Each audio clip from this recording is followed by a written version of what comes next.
তারপরে আবার তারা বলে কি যে আমাদের সাথে আন্তর্জাতিক বিশ্ব আছে, আমেরিকা আমাদের সাপোর্ট দিচ্ছে, আমাদেরকে চায়না দিচ্ছে, মিশর দিচ্ছে, অমুক দিচ্ছে, তমুক দিচ্ছে, 7 দিচ্ছে, 17 দিচ্ছে। এগুলো শুধু আপনাদেরকে বিভ্রান্ত ছড়াচ্ছে। আমার কথা হচ্ছে বাংলাদেশে ভোট, বাংলাদেশের ভোটাররা বাংলাদেশের প্রার্থী বাংলাদেশের দলকে ভোট দেবে। আমেরিকার কোনো কাজ নাই এখানে, জাপানের কোনো কাজ নাই, চায়নার কোনো কাজ নাই, পাকিস্তান, তুর্কিস্তান আর বেলুচিস্তানের কোনো কাম বাংলাদেশে নাই। আর 2008-এর ফরম্যাটে প্রশাসন যদি নির্বাচন করতে চান, 15 বছর না 15 দিনে সাফা হয়ে যাবে বাংলাদেশের প্রশাসন।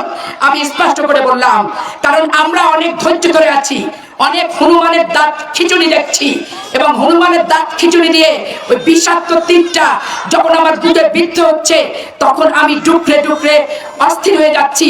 কিন্তু আইনের প্রতি শ্রদ্ধাশীল হওয়ার কারণে আমি আইনকে নিজের হাতে তুলে নিতে চাইনি এবং চাবো না।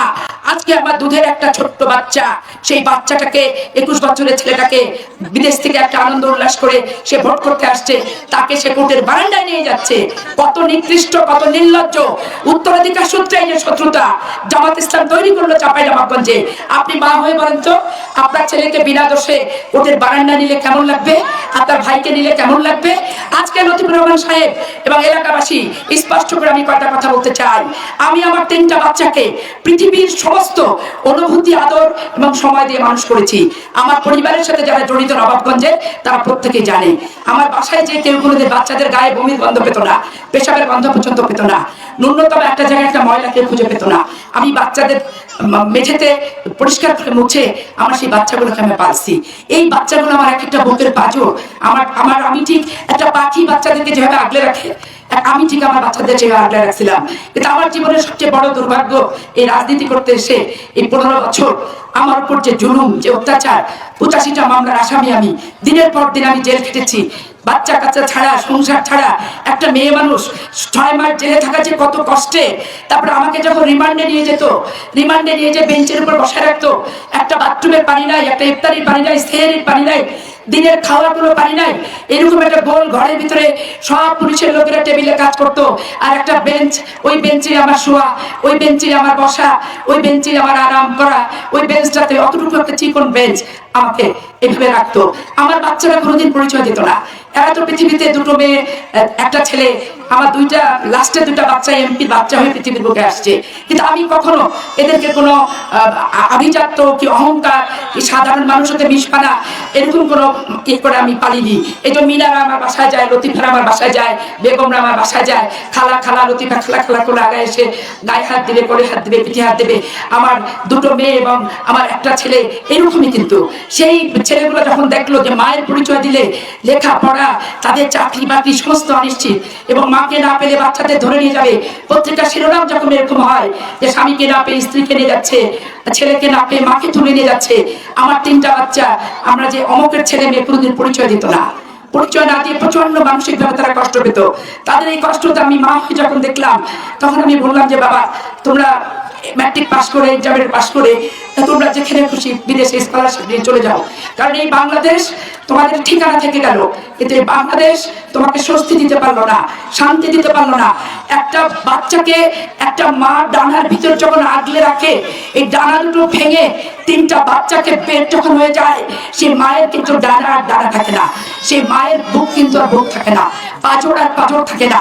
এইভাবে আমার 3টা বাচ্চা স্কলারশিপ নিয়ে, 2টো বাচ্চা অস্ট্রেলিয়াতে, একটা বাচ্চা কানাডাতে পড়তে গেছে।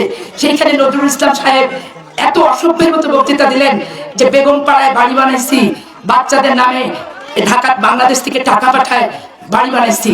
আল্লাহকে হাজির নাজির করে বলতে চাই, নজরুল ভাই, আপনি যদি আল্লাহকে বিশ্বাস করেন, নবীকে বিশ্বাস করেন, কোরআনকে বিশ্বাস করেন, আর বিসমিল্লাহির রহমানির রহিম, লা ইলাহা ইল্লাল্লাহ মুহাম্মদ রাসূলুল্লাহ, এটাতে যদি আপনি বিশ্বাস করেন, আমাকে প্রমাণ দিতে হবে। আমি মানি লন্ডারিং এর মাধ্যমে বাংলাদেশ থেকে কোথায়, কার কাছে, কোন টাকা পাঠাইছি, কোন ঠিকানায় আমি বাড়ি বানাইছি, এটা আমাকে দিতেই হবে, দিতেই হবে। না আপনার সাথে ব্যক্তিগতভাবে 13 তারিখ থেকে এটার মোকাবেলা আমি করব। কারণ আমার বাসা আপনারা যারা যান, আপনি দেখেন যে আমি বিদেশে যেতে পারি না, আমার দম বন্ধ হয়ে যায়। বিমানে অতক্ষণ থাকা, ওইখানে আমরা লোক মানুষজন নিয়ে এখানে চলি, ওখানে তো মানুষজন নাই, কথা বলার লোক নাই। আমাদের মতো মানুষের জীবন ওটা একটা পাশ্চাত্যের জীবন, ওটা কখনো সুখের জীবন হতে পারে না। তা ছেলেমেয়েরা তাদের জীবন বাধ্য হয়ে বেছে নিতে বাধ্য হয়েছে। এই বেছে নিতে যে বাধ্য হলো, এই বাধ্য হওয়াটার জন্য দায়িত্ব এই রাষ্ট্র যন্ত্রটা, অন্য কিছু না। তো প্রত্যেকটা জিনিস নিয়ে কালিমা লেপন করছে। আমার ছেলেকে বলছে ডিজাবল। একটা ডিজাবল ছেলে কি বাজপাড়া কোরআন শরীফ মুখস্থ থাকে? অত সুন্দর করে তেলাওয়াত করতে পারে? আমার বাচ্চারা ডেইলি স্টার অ্যাওয়ার্ড পা বাচ্চা, 99% করে তারা নাম্বার পেয়েছে এ লেভেলস ও লেভেলসে। তারা সরকারি খরচ লেখাপড়া করেছে। আমি যতটুকু পেরেছি, আমি উকিল, অ্যাডভোকেট সুপ্রিম কোর্টে, আমার ফি সম্পর্কে নজরুল ইসলাম সাহেবের ধারণা আছে। দু একটা মামলা উনি আমার কাছে গেছিলেন, তাও তো এলাকার লোক, নির্বাচিত প্রতিনিধি, এই হিসেবে খানিকটা কনসিডার করছি। অন্য উকিলের কাছে এর আগে যখন গেছেন আপনাদের দলের লোকনের ভাই, এখন সে জাস্টিস হয়েছে, তার ফিস কি পরিমাণ সেটা আপনি জানেন। তা আমি ভাই, আমার মেধা আছে, যোগ্যতা আছে, কর্ম করে আমি খাই, হালাল পয়সা রুজি রোজগার দিয়ে আমার বাচ্চা তিনটা মানুষ করছি।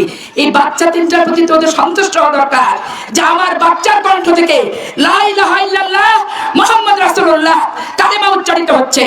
আমার বাচ্চা সুরেলা কণ্ঠে সুন্দর করে না দেখে অর্থ সহ কোরআন তেলাওয়াত করতে পারছে। সেটা বাদ দিয়ে একটা নির্লজ্জ বেহায়া মতো আপনি আমাকে 5 বছরের সাজা দিয়েছেন মিথ্যা মামলা দিয়ে, হারুন এমপিকে চাঁদাবাজির মামলা দিয়ে 1/11 আপনি হাজতে রেখেছেন। আবার আমার ছেলেকে আপনি কোর্টের বারান্দায় তুললেন। আল্লাহর কাছে হাজির নাজির করে বলতে চাই, জীবনে যদি আমার কোনো পুণ্য থাকে, পুণ্যের বিনিময়ে আমি চাঁপাইনবাবগঞ্জ জামাত ইসলামের প্রায়শ্চিত্ত 12 তারিখে দেখতে চাই, দেখতে চাই, দেখতে চাই। এমন জবাব দিবেন, এমন জবাব দিবেন যেইভাবে লতিপুরকে এমপিতে হারিয়েছেন, পৌরসভাতে জামানত বাজেয়াপ্ত করিয়েছেন, একইভাবে এই নুরুল ইসলাম বুলবুল বড় বাড়াবাড়ি, বড় অসভ্যপনা, বড় সন্ত্রাসের ইঙ্গিত দিচ্ছে। এর মোকাবেলা কিন্তু করতে হবে। আমার মা বোনেরা বলি, সকাল 8টার ভিতরে ভোট কেন্দ্র, সবার আগে লম্বা লাইন দিয়ে চলে যাবেন এবং সবাই চেক করে বেছে বুঝে ভোট দিতে হবে। বাইরে যারা থাকবে, শুধু বোরখাদের পুরুষ না মহিলা, এটা ভালো করে আইডেন্টিফাই করতে হবে, কারণ তারা 3 কোটি বোরখা বানাইতে দিছে। এই বোরখা সব পুরুষকে পড়াবে, ছাপ্পা ছেলের এগুলো লক্ষণ। এরা সারা বাংলাদেশের ভোট কর্তন করে ঢাকায় 20টা সিটে নিয়ে গেছে এবং ওখানে 20 লক্ষ ভোট বানাইছে। এতে 10 সিট থেকে 20 সিট, 20 সিট থেকে 30 সিট হওয়ার কম্পিটিশন করছে। প্রতীক, একটু স্লোগান ধরেন, আরে প্রতীক কি আছে? আরে প্রাণের চেয়ে প্রিয় কোনো প্রতীক কি আছে? আরে গণতন্ত্রের পরীক্ষিত কোনো প্রতীক কি আছে? আরে 15 বছর জেল জুলুমের বিরুদ্ধে প্রতিবাদ করার কোনো প্রতীক কি আছে? আরে মুক্তিযুদ্ধের চেতনার কোনো প্রতীক কি আছে? আরে কোন সে প্রতীক? জোরে বলো, আরো জোরে, সবাই বলো, তালি মারো। মা বোনেরা, মুখে মুখে তোমাদেরকে স্লোগান ধরা শিখতে হবে, স্লোগানে নেতৃত্ব দেওয়া শিখতে হবে।